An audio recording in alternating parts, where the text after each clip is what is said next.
నమస్కారం. ఈటీవీ 360కి స్వాగతం. ముందుగా ప్రధాన అంశాలు. ఏపీని నెంబర్ 1 లాజిస్టిక్స్ హబ్గా మారుస్తామన్న సీఎం. పాలసీల రూపకల్పనకు సూచనలు ఇవ్వాలని నిపుణులకు ఆహ్వానం. రాష్ట్రంలో ఎరువులకు కొరతేం లేదన్న చంద్రబాబు. బ్లాక్ మార్కెట్కు తరలిస్తే చర్యలు తప్పవని హెచ్చరిక. తొలి రోజు కస్టడీలో సుదీర్ఘంగా ఐపీఎస్ సంజయ్ విచారణ. నిధుల దుర్వినియోగంపై ఏసీబీ అధికారుల ప్రశ్నలు. బీఆర్ఎస్ నుంచి కల్వకుంట్ల కవిత సస్పెన్షన్.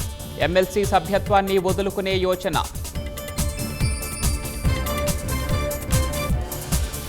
దేశంలో సెమీకండక్టర్ మిషన్ తదుపరి దశలో ఉందన్న ప్రధాని. ఢిల్లీలో తొలి make in India microprocessor చిప్ల ఆవిష్కరణ. ట్రేడ్ డీల్స్పై గడువుతో కూడిన చర్చలు జరపబోమన్న భారత్. ఉభయులకు మేలు చేసే ఒప్పందాలకు సిద్ధమని ప్రకటన. ట్రంప్ టారిఫ్ల వేళ భారత్కు రష్యా బంపర్ ఆఫర్. $3-4 తక్కువ ధరకే ముడి చమురు సరఫరా. మరాఠా కోటా ఉద్యమాన్ని విజయం వరించిందన్న జరాంగే. ఆజాద్ మైదాన్లో 5 రోజుల నిరాహార దీక్ష విరమణ.